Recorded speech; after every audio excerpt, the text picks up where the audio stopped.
ఇకపై మీకు ఇష్టమైన ఫేవరెట్ సీరియల్స్ యొక్క ఫుల్ ఎపిసోడ్స్ యూట్యూబ్లో అందుబాటులో ఉండవు. కేవలం సన్నెక్స్లో మాత్రమే ఫ్రీగా చూడొచ్చు. ఒక్కసారి అన్ని అర్థం కావాలని రూల్ ఏం లేదు కదా. నాకు ఓపిక ఉంది, నేను వెయిట్ చేస్తాను. దేనికోసం వెయిట్ చేస్తారు?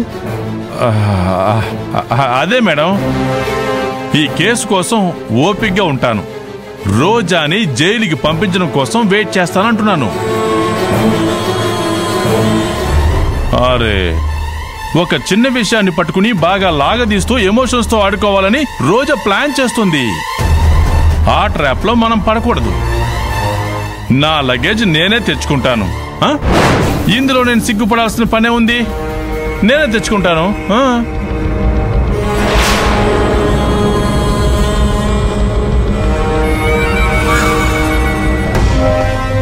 చూసావా అంకుల్ ఎంత ఓపెన్ గా ఉన్నాడో?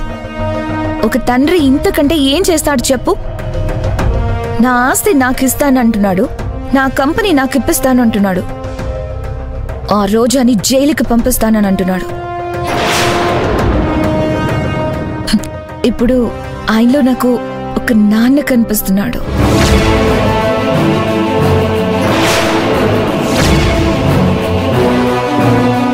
అసలు ఏం మాట్లాడుతున్నావు నువ్వు? అవును, నువ్వు చెప్పిన ప్రకారమే మిస్టర్ సారంగపాణి నాకు పాప్స్ అవుతారు. నాకు ఆస్తి రాయకుండా అనాథలకు అనాథైన రోజాకు ఆస్తి రాసి తన దారిన తాను వెళ్ళిపోయిన తను కరెక్టా? లేకపోతే ఎలాంటి సంబంధం లేకుండా లాయర్గా వచ్చి నా ఆస్తి నాకు అప్పగించి నన్ను యువరాణిలా చూడాలనుకుంటున్నా ఇతను కరెక్టా?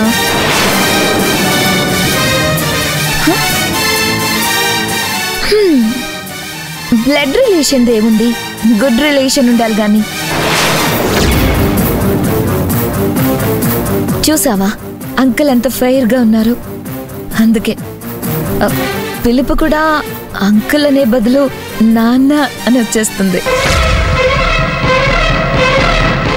మళ్ళీ నువ్వు ఫీల్ అవుతావని అనుకుంటున్నాను, కానీ ఏదో ఒక రోజు నాన్నని దత్తత తీసుకుంటా.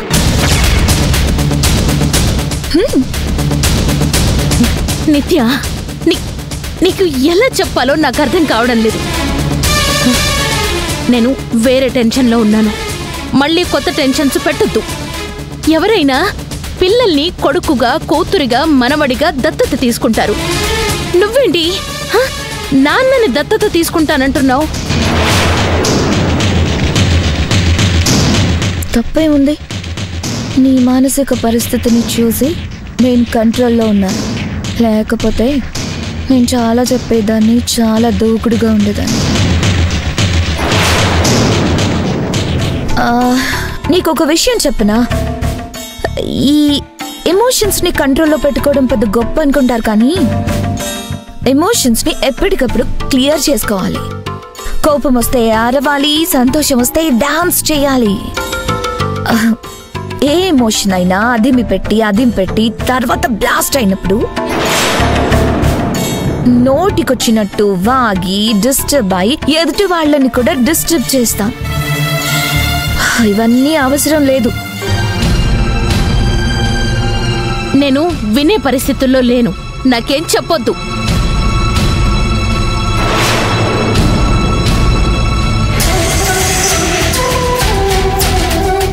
ఏదో ఒక రోజు నిజం చెప్పి నీ కళ్ళు తెరిపిస్తాను. నాన్నని నువ్వెందుకు యాక్సెప్ట్ చేయట్లేదో నాకిప్పటికీ అర్థం కావట్లేదు.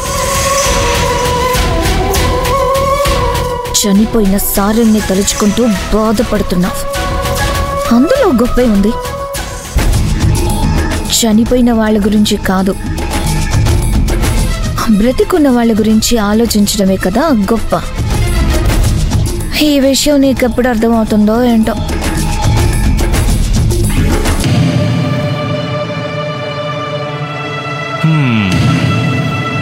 ఏంటో ఇన్ని తెలివితేటలున్నాయి. అందరినీ నేను జయించగలను, ఏదైనా చేయగలను అని నేననుకుంటుంటే సిచ్యువేషన్స్ అన్నీ నేను హ్యాండిల్ చేయలేని విధంగా మారిపోతున్నాయి. ఏంటో ఈ తలనొప్పులు. ఒక్కొక్కటిగా ఈ తలనొప్పులన్నీ వదిలించుకోవాలి. ముందు ఆ అమ్మాజీ సంగతి చూడాలి. నా సీక్రెట్ బయట పెట్టి మాలతి దగ్గర నన్ను బ్యాడ్ చేసిందో నేను జీవితంలో ఏమీ సాధించలేను.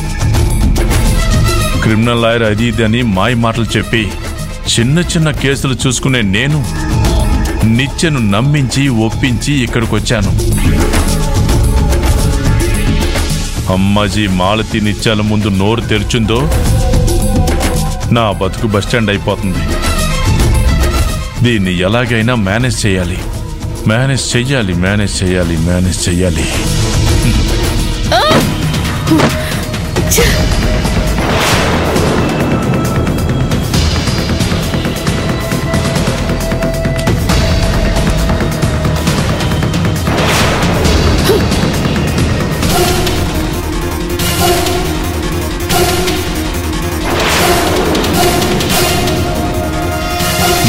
దీని విశ్వరూపం చూస్తే నా గుట్టు బయటపడిపోతుంది. ఆపాలి.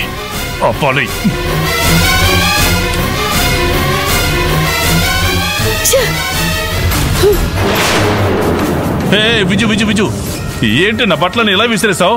బట్టలు కాదురా, నిన్ను విసిరేయాలి. ఏమైంది? ఇలా చంద్రముఖిలా మారిపోయావు?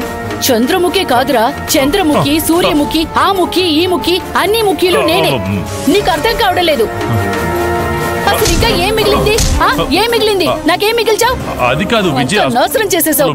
అది కాదు విజు, అయినా నువ్వేంటి ఇలా మాట్లాడుతున్నావు? నీకేమన్నా పిచ్చి పడిందా? పిచ్చి నాకు కాదు, నీకు. ఇక్కడికి వచ్చింది నా కోసం కాదు కదా, ఆ మాలతి కోసం కదా, నిత్య కోసం కదా. ఏరా, నిత్య నేను డాడీ అంటోందేంటి? అంటే నిత్య నీ కూతురా? ఆ మాలతికి నీకు నిత్య పుట్టిందా? అది కాదు విజు, ఈ విషయం ఇన్నాళ్ళు నా దగ్గర దాచావు కదా. నువ్వు వాళ్ళ కోసమే వచ్చావు కదా, నన్ను ఒక పావులా వాడుకున్నావు కదా. ప్లీజ్ దండం పెడతాను. కూల్. అదికే చెప్పేది విను. అది అందరి ముందు నేను అలా డాడీ అని పిలుస్తుంటే ప్రామిస్ నీ మీదొట్టు, మన ప్రేమ మీదొట్టు. ఇంకెవరి మీద వేయమన్నా వాళ్ళ మీద కూడా వేస్తాను. ఆ నిత్యతో నాకు సంబంధం లేదే. అయినా నిత్య నా కూతురేంటి విజు? నీకు తెలుసు కదా, నా జీవితం తెరిచిన పుస్తకం. ఆ పుస్తకంలో అక్షరం నువ్వు చదివావు కదా. ఆ నిత్య ఫ్లోలో అనేసింది. ఫ్లోలో ఎందుకంటుందిరా? ఫ్లోలో మరి నన్ను మమ్మీ అని అనట్లేదేంటి? నిన్నే డాడీ అని ఎందుకంటోంది? విజు కూర్చో ప్లీజ్ దాదా చెప్పు.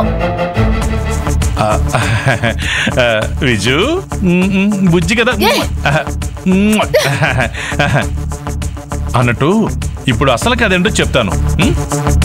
వాళ్ళ నాన్న చనిపోయాడు, వాళ్ళకి టెన్షన్ గా ఉంది, ఆస్తి పోయేలాగా ఉంది. ఇక్కడేమో రోజా రెచ్చిపోతుంది. ఈ టెన్షన్ల మధ్య ఏదో నాకు వయసు అయిపోయింది కదా, తండ్రి లాంటి వాడిని కదా అని, తండ్రి లాంటి ఏజ్ ఉండడంతో ఆ రకంగా అలా అలా అలా అలా అనేసి. ఇదిగో విజు నిజమే చెప్తున్నానమ్మా, కోపం తెచ్చుకోకు. ఎన్నో సంవత్సరాలుగా నేను ప్లాన్ చేశాను. ఆ ప్లాన్ మొత్తం నీ కోపంతో పోతుంది. మన గురించి మాలతికి నిత్యకి ఎలాంటి విషయాలు తెలియకూడదు. ఇద్దరం పరిచయం ఉన్న వాళ్ళ కనపడకూడదు, తెలుసా? మనిద్దరం ఇన్ని సంవత్సరాలు మెయింటైన్ చేశాం. మన ప్రేమను బతికించుకుందాం. ఒక్క 10-15 రోజులు ఓపిక పట్టు, మళ్ళీ మొదటికి వచ్చేద్దాం.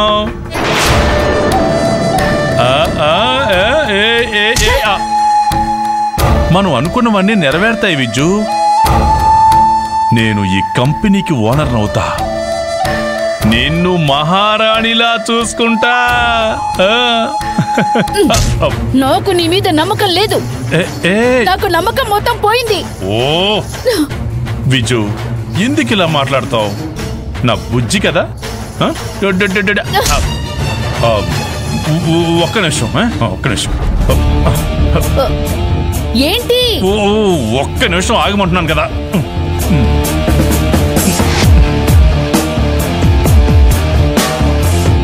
నా రూమ్ లో ఉండవా? అది కాదు విజు, మనిద్దరం కలిసి ఒక రూమ్ లో ఉంటే అందరూ ఏమనుకుంటారు? అబ్బో. ఇదిగో ఇదిగో ఈ ఒక్కసారికి నా మాట విను. రచ్చ చేయకు విజ్జు. మన మధ్య ఉన్న సంబంధాన్ని మన మధ్య ఉంచు విజ్జు. తర్వాత నేను ఓ మంచి పరిష్కారం చూస్తాను. ఏంటి? వస్తాను విజ్జు. అంతవరకు ఇది ఉంచు. బాయ్. నిన్ను